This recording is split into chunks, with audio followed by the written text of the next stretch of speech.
Hello everyone, welcome back to my YouTube channel. So ಈ ಚಳಿಗೆ ತುಂಬಾ ಈಸಿಯಾಗಿರುವಂಥ ಅವರೆಕಾಳು ಉಪ್ಸಾರನ್ನ ಹೇಗೆ ಮಾಡೋದು ಅಂತ ತೋರಿಸ್ತೀನಿ.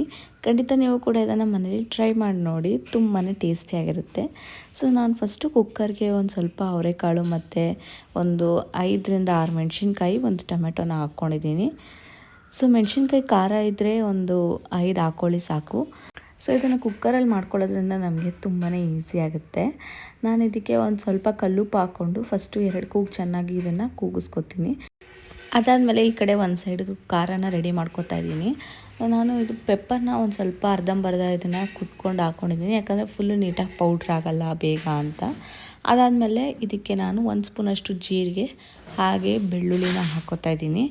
ಒಂದು ಬೆಳ್ಳುಳ್ಳಿ ಹಾಕ್ಕೊಂಡು ಒಂದು ಕಾಯಿನ್ ಅಗಲಷ್ಟು ಹುಣಸೆಹಣ್ಣು, ಆಮೇಲೆ ಬೇಯಿಸ್ಕೊಂಡಿರುವಂಥ ಟೊಮೆಟೊ ಮತ್ತು ಒಂದು ಸ್ವಲ್ಪ ಅವರೆಕಾಳು, ಮೆಣಸಿನ್ಕಾಯಿನ ಇದಕ್ಕೆ ನಾನು ಹಾಕ್ಕೋತಾ ಇದ್ದೀನಿ. ಸೊ ಮೊದಲು ನಾನು ಫಸ್ಟು ಹಸಿ ಖಾರನ ರುಬ್ಕೋತಾ ಇದ್ದೀನಿ. ಇದಕ್ಕೆ ನಾನು ಟೊಮೆಟೊನ ಆ್ಯಡ್ ಮಾಡ್ಕೋತಾ ಇಲ್ಲ. ಸ್ವಲ್ಪ ಸಾಲ್ಟು, ಖಾರಕ್ಕೆ ಎಷ್ಟು ಬೇಕೋ ಸಾಲ್ಟ್ ಅದಕ್ಕೆ ಹಾಕ್ಕೊಂಡು ಫಸ್ಟು ಈ ಥರ ಒಂದು ಸತಿ ಗ್ರೈಂಡ್ ಮಾಡಿ ಇಟ್ಕೊಳ್ಳೋಣ.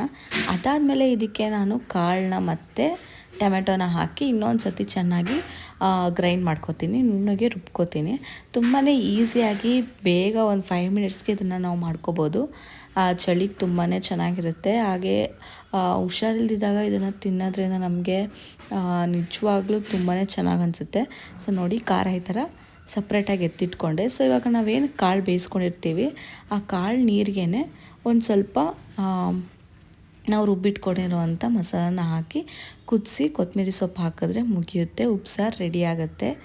ತುಂಬಾ ಟೇಸ್ಟಿಯಾಗಿರುತ್ತೆ. ಖಂಡಿತ ನೀವು ಕೂಡ ಮನೇಲಿ ಟ್ರೈ ಮಾಡಿ ನೋಡಿ. ಹಾಗೆ ನಿಮ್ಗೆ ಈ ವಿಡಿಯೋ ಇಷ್ಟ ಆಗಿದ್ದರೆ ಲೈಕ್, ಶೇರ್ ಹಾಗೆ ಸಬ್ಸ್ಕ್ರೈಬ್ ಮಾಡ್ಕೊಳ್ಳಿ. Thank you.